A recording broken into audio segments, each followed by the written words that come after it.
नमस्कार साथियों, मैं अनिल कालने अवेकन इंडिया मूवमेंट का एक सक्रिय कार्यकर्ता हूँ। दोस्तों, आपसे ये बात इसलिए छेड़नी थी कि हम 3 साल से देख रहे हैं एक कोरोना नाम की महामारी हमारे देश में फैल गई है और हम इस महामारी से इतने जूझ रहे हैं कि हमारी जो भी कार्य प्रणाली थी पूरी अस्त व्यस्त हो गई है। हमारे घर के बजट पूरे बिगड़े हुए हैं। हम यही चाहते हैं कि ये महामारी कब तक हमारे देश में रहेगी। इस महामारी की वजह से हमारे कितने सारे नुकसान हो चुके हैं। इस महामारी की वजह से काफ़ी लोगों की एक नौकरियां चली गई है, काफ़ी लोगों के आर्थिक नुकसान हुआ है, व्यापारियों का नुकसान हुआ है। जो हर रोज़ मर्रा की ज़िंदगी जी रहे हैं, जो हर रोज़ एक हाथ से कमा के रात को खाते हैं, उनकी तो बहुत हालत ख़राब हुई है।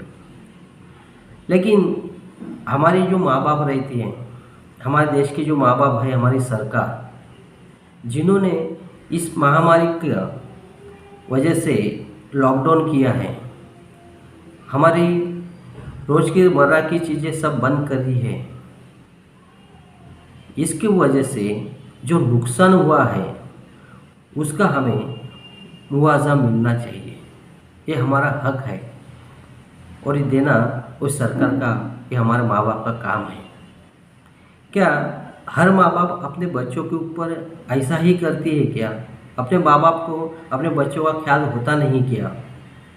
तो सरकार हमें इस जनता को अपना बाप समझती है, माँ समझती है, तो उनको अपना बच्चों के ऊपर, हमारे देश की जनता के ऊपर क्या बीतती होगी ये समझना चाहिए।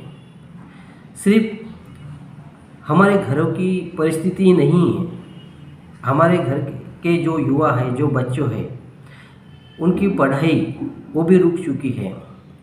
आज हम देख रहे 2019 से जो बच्चों 10वीं में 12वीं में पढ़ रहे थे, उनको ऐसा ही आगे की क्लास में उनको ढकेल दिया गया है। वही 2020 में हो चुका है, वही 2021 में हो चुका है। जो बच्चे एक क्लास में 50 बच्चों को एक टीचर पढ़ाता है, वहाँ उनको कितनी समझ में आती बात नहीं समझ में आती तो बच्चे लोग आपस में समझा के लेते हैं। लेकिन वही पढ़ाई ऑनलाइन में जो पढ़ाई जाती है, क्या वो सच्ची में बच्चों को पढ़ाई जा सकती है? हमने उसके बारे में भी सोचना चाहिए। क्या वो पढ़ाई सही तरीके से हो रही है?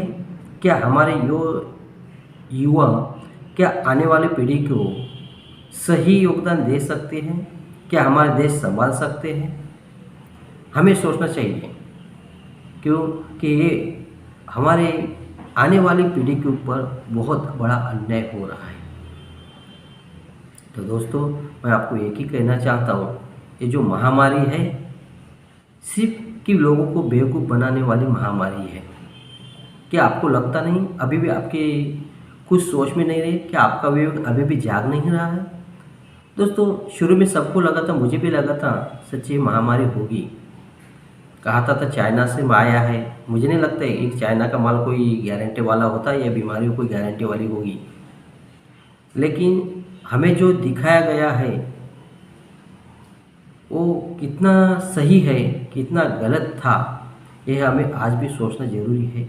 और आज हम नहीं सोचेंगे उसके बारे में तो दोस्तों, आने वाला कल हमारा क्या होगा वो आप ही समझो। जो आज हो रहा है, ज़बरदस्ती से ये बीमारी यहाँ लेके आना, मैं तो समझता हूँ ये सब फेक बीमारी है। और इसका इलाज जो वैक्सीन से कर रहे हैं, क्या वो वैक्सीन सही ये बीमारी के ऊपर कारगर है?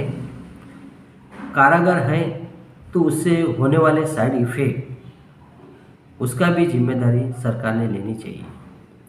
ये वैक्सीन लेने के बाद, ये टीका लेने के बाद, लेने वाला भी और नहीं लेने वाला भी सेम हो जाता है, तो टीका लेने का मतलब ही क्या?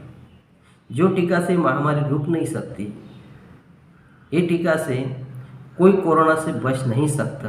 क्या टीका लेने के बाद जिसको कोरोना हो नहीं सकता उसका कोई गारंटी है?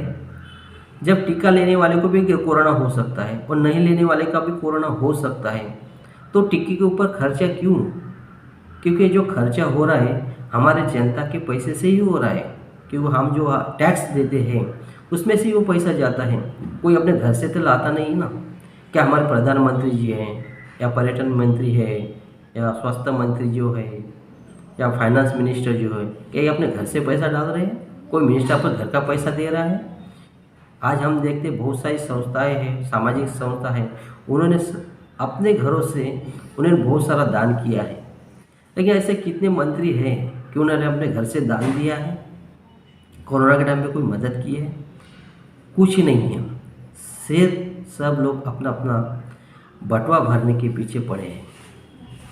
सब लोगों ने अपना अपना बटवा भरा है। तो दोस्तों अभी भी जागो, अपना विवेक को जगाओ। जब ये महामारी नहीं है तो क्यों, ये क्या षड्यंत्र है, हमें समझना चाहिए। आज भी नहीं जागोगे तो कब तक ऐसे सो रहोगे? ऐसे सो मत।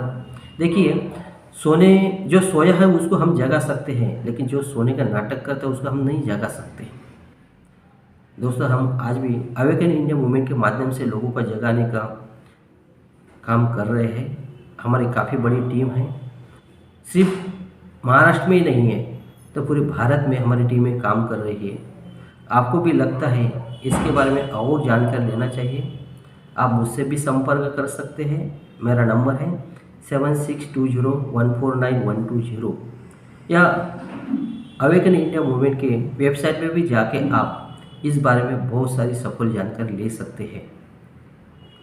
तो मैं सबको एक विनती करता हूँ कि आप आइए, जागिए और जगाइए। आज नहीं जागोगे तो आने वाले अपने पीढ़ियों को क्या जवाब दोगे? आप अपने बच्चों को आगे जब हिस्ट्री पढ़ाएंगे, इतिहास पढ़ाएंगे और इतिहास बताएंगे, तो मुझे नहीं लगता है कि आपके बच्चे वो इतिहास समझना चाहेंगे। क्यों? कि जो पल से वो गुजरेंगे, आने वाले वक्त से जो गुजरेंगे, तब वो आपको पूछेंगे कि आपने क्या किया। जब उनको पता लगेगा कि एक फेक बीमारी की वजह से ये पूरी हालत हुई है, तब वो आपको पूछेंगे कि आपने उस टाइम क्या किया, आप क्यों नहीं जागे। तो दोस्तों आपको जागना ज़रूरी है। तो दोस्तों मैं एक ही कहूँगा, यहाँ मैं ज़्यादा कुछ बोलूँ सही नहीं रहेगा। तो आप आइए, हमारे साथ जागिए, हम साथ मिलके औरों को भी जगाएंगे और हमारे भारत को मजबूत बनाएंगे। जो माफिया है, इस माफिया के जाल से हमारे देश को मुक्त करेंगे।